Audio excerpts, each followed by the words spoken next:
ಇನ್ನು ಉತ್ತರ ಕರ್ನಾಟಕದಲ್ಲಿ ವಿಪರೀತ ಪ್ರಮಾಣದಲ್ಲಿ ಮಳೆ ಸುರಿತಾ ಇದೆ. ಅದರಲ್ಲೂ ಈ ಬೆಳಗಾವಿ ಭಾಗದಲ್ಲಿದೆಯಲ್ಲ, ನದಿಗಳೆಲ್ಲ ಉಕ್ಕಿ ಹರಿತಾ ಇವೆ. ಜೊತೆಗೆ ಈ ಘಟಪ್ರಭೆ ಆಗಿರ್ಬೋದು, ಕೃಷ್ಣೆ ಆಗಿರ್ಬೋದು, ಅದರ ಅಬ್ಬರ ಇದೆಯಲ್ಲ, ತಡ್ಕೊಳಕ್ಕಾಗ್ತಾ ಇಲ್ಲ ಅಂತ ಒಂದು ಸ್ಥಿತಿ.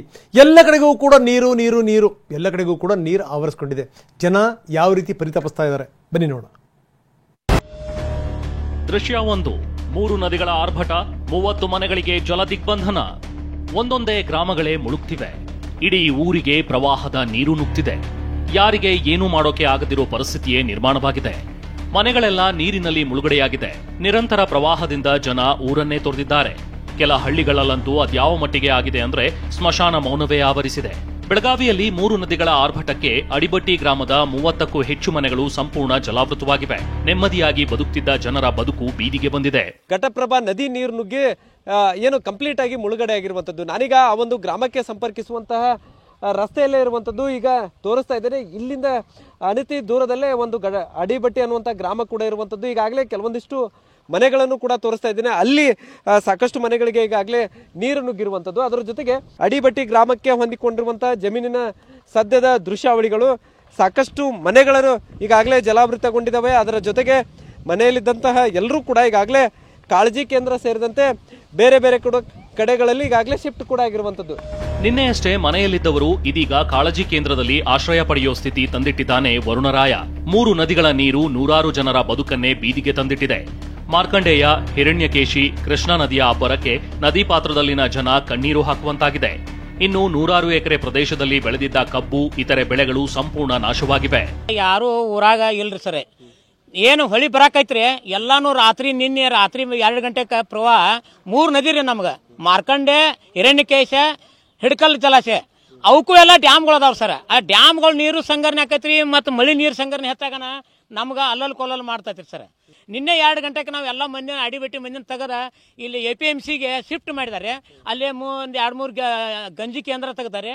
ಇಲ್ಲೇ ಒಂದು ಅಡಿಬಟ್ಟಿ ಒಂದು ಹೊಲದಾಗ ಒಂದು ಗಂಜಿ ಕೇಂದ್ರ ತೆಗೆದಾರೆ. ದೃಶ್ಯ 2. ಪ್ರವಾಹದಿಂದ 20 ಕುಟುಂಬ ಬೀದಿಗೆ, ಪರದಾಟ. ಆಕಾಶವೇ ತಲೆಯ ಮೇಲೆ ಬಿದ್ದಂತಾಗಿದೆ. ಎಲ್ಲರೂ ಇಡೀ ಊರನ್ನೇ ತೊರೆದಿದ್ದಾರೆ. ಮನೆ ಮಠ ತೊರೆದು ನಡು ರಸ್ತೆಗೆ ಬೀಳುವಂತಾಗಿದೆ.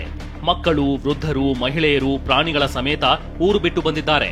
ಭೀಕರ ಪ್ರವಾಹದಿಂದ ಅಥಣಿ ತಾಲೂಕಿನ ಹುಲಗಬಾಳಿ ಗ್ರಾಮದಲ್ಲಿ 20 ಕುಟುಂಬಗಳು ಬೀದಿಗೆ ಬಂದಿವೆ. ಮಳೆ ಗಾಳಿಯಲ್ಲೇ ಟಾರ್ಪಲ್ ಕಟ್ಟಿಕೊಂಡು ರಸ್ತೆ ಬದಿ ಸಂತ್ರಸ್ತರು ಜೀವನ ಮಾಡ್ತಿದ್ದಾರೆ. ಇನ್ನು 4 ದಿನಗಳಿಂದ ಸಂತ್ರಸ್ತರು ಬೀದಿಯಲ್ಲಿದ್ರು ಅಧಿಕಾರಿಗಳು ಮಾತ್ರ ಇತ್ತ ಸುಳಿಯದಿರೋದು ದುರ್ದೈವವೇ ಸರಿ. ಹೋಗಂದ್ರೆ ಎಲ್ಲಿ ಹೋಗುಣ್ರಿ? ಈ ವರ್ಷ ಹೊಳಿ ಬರುದ ವರ್ಷ ಎಲ್ಲಿ ನಮ್ಮ ಮಕ್ಕಳ ಮರಿ ದನ ಕರ ತಗೊಂಡೇಲಿ ಹೋಗ್ರು. ನಮಗ್ ಹೊಲ ಇಲ್ಲ, ಮನಿ ಇಲ್ಲ, ಸರ್ಕಾರ ಜಾಗ ಕೊಡುವಾರು. ಹೋಗಂದ್ರೆ ಎಲ್ಲಿ ಹೋಗುದು? ಇನ್ನು ಹೊಳಿನ ಹೋಗುದು ನಾವ ಕೊಡೋವಾರಾಗ್ಯಾರು. ಇಂದ ನಾಳೆ ಅನ್ಲಾಕತ್ಯಾರು. ಮತ್ತೆ ಹೆಂಗ್ ವರ್ಷ ಹಿಂಗ್ ಹೊಳಿ ಬರೋಣ? ವರ್ಷ ದನ ಕರ ಮಕ್ಕಳ ತಗೊಂಡು ಹೊಳಿದ ಹೆಂಗ್ ಹೋಗುದು? ಎಲ್ಲಿ ನಿಂದ್ರುದು? ಸರ್ಕಾರ ಜಾಗ ಕೊಡಬೇಕು ನಮಗ್. ಇಲ್ದ್ರ ನಾವ್ ಎಲ್ಲಿ ಪಾಸ್ ಆಗಂಗಿಲ್ಲ. ಹೊಳಿಲಿ ಹೋಗಿ ಬಿಡ್ತೀವಿ ನಾವ್ ಇಂದ. ದೃಶ್ಯ 3. ಮಿರ್ಜಿ ಗ್ರಾಮದಲ್ಲಿ 70 ಮನೆಗಳು ಸಂಪೂರ್ಣ ಮುಳುಗಡೆ. ಬೆಳಗಾವಿ ಮಾತ್ರವಲ್ಲ, ಬಾಗಲಕೋಟೆಯಲ್ಲೂ ನಾನಾ ಅವಾಂತರವೇ ಆಗೋಗಿದೆ. ಘಟಪ್ರಭಾ ನದಿಯ ಅಬ್ಬರದಿಂದ ಮಿರ್ಜಿ ಗ್ರಾಮದಲ್ಲಿನ 70 ಮನೆಗಳು ಸಂಪೂರ್ಣ ಮುಳುಗಡೆಯಾಗಿವೆ. ಇಡೀ ಗ್ರಾಮಸ್ಥರು ಊರನ್ನೇ ತೊರೆದಿದ್ದಾರೆ. ಕಣ್ಣೀರಿನಲ್ಲಿ ಕೈ ತೊಳೆಯೋ ಪರಿಸ್ಥಿತಿ ನಿರ್ಮಾಣವಾಗಿದೆ. ಸದ್ಯ ಎಲ್ಲರೂ ಕಾಳಜಿ ಕೇಂದ್ರದಲ್ಲಿ ಆಶ್ರಯ ಪಡೆಯುತ್ತಿದ್ದಾರೆ. ದೃಶ್ಯ 4. ಒಂಟಗೋಡಿ ಸರ್ಕಾರಿ ಪ್ರಾಥಮಿಕ ಶಾಲೆಗೆ ನುಗ್ಗಿದ ನದಿ ನೀರು. ಪ್ರವಾಹದ ಕಣ್ಣೀರಿನ ದೃಶ್ಯಗಳು ಇದಿಷ್ಟೇ ಅಲ್ಲ. ಮುಧೋಳ ತಾಲೂಕಿನ ಒಂಟಗೋಡಿ ಗ್ರಾಮದಲ್ಲಿ 10ಕ್ಕೂ ಹೆಚ್ಚು ಮನೆಗಳು ಸಂಪೂರ್ಣ ಜಲಾವೃತವಾಗಿವೆ. ಇನ್ನು ಸರ್ಕಾರಿ ಪ್ರಾಥಮಿಕ ಶಾಲೆಗೆ ನದಿ ನೀರು ನುಗ್ಗಿದ ಪರಿಣಾಮ ಕೆರೆಯಂತಾಗ್ಬಿಟ್ಟಿದೆ. ದೃಶ್ಯ 5. ಸಪ್ತ ನದಿಗಳ ಆರ್ಭಟಕ್ಕೆ 41 ಸೇತುವೆಗಳು ಜಲಾವೃತ.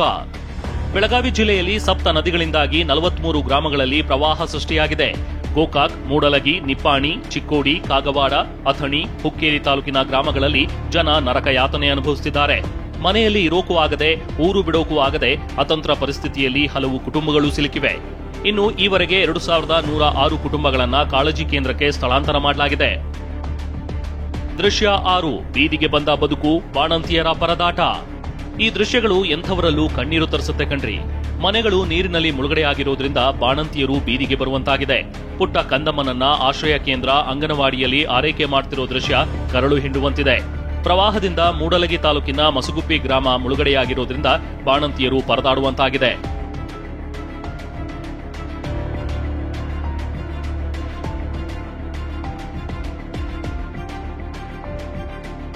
ಪ್ರವಾಹದ ಕಣ್ಣೀರ ಕಥೆಗಳು ಒಂದ ಎರಡ.